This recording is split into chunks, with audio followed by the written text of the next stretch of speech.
আসসালামু আলাইকুম বন্ধুরা, সত্যের তরী চ্যানেলে আপনাদের সকলকে সুস্বাগতম। বন্ধুরা, আজকে আপনাদের মাঝে নতুন আরও একটি ভিডিও নিয়ে হাজির হয়েছি।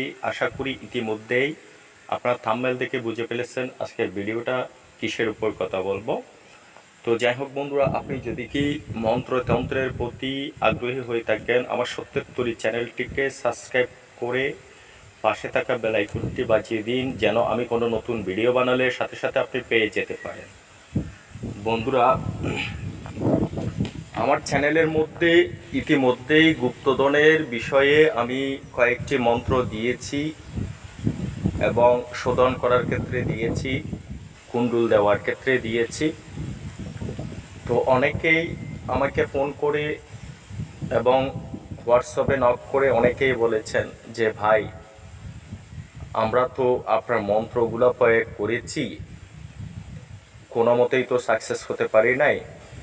যে আপনার মন্ত্র প্রয়োগ করেছি, অন্যান্য চ্যানেল থেকেই তকবির নিয়ে প্রয়োগ করে দেখেছি, গুপ্তধনের ক্ষেত্রে তো কোনোরকম সাকসেস হতে পারতেছি না।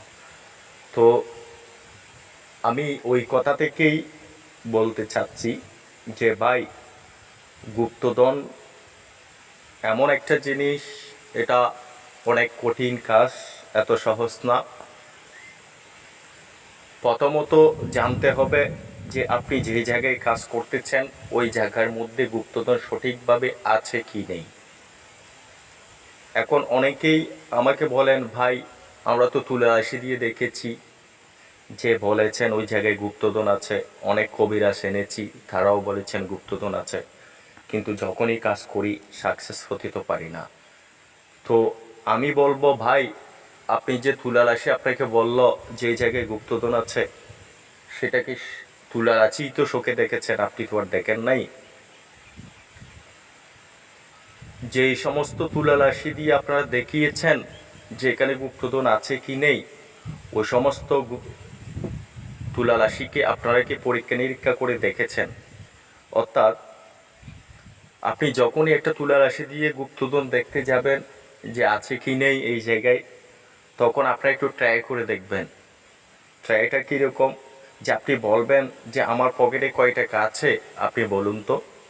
উনি যদি কি আপনার পকেটে কয় টাকা আছে সেটা যদি সঠিকভাবে বলতে পারেন, তাহলে মাটির নিচে গুপ্তধন আছে কি নেই সেটাও উনি সঠিকভাবে বলতে পারবেন।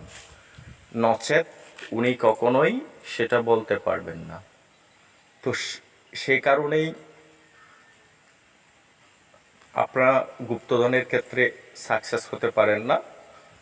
এবং যদিও বা ওই জায়গার মধ্যে গুপ্তধন থেকেই তাকে তুলা রাশি সঠিকভাবে দেখেছেন, মেনে নিলাম, তখন ওখানে আরও অনেক সিস্টেম রয়েছে কাজের, কখন কোন মন্ত্র প্রয়োগ করতে হবে, আপনি কুণ্ডুলি দিয়েছেন ওটা সঠিকভাবে লাগলো কি না, এইগুলা বুঝতে হবে। এইগুলা যদি কি বুঝতে না পারেন, আপনারা কখনোই সাকসেস হতে পারবেন না।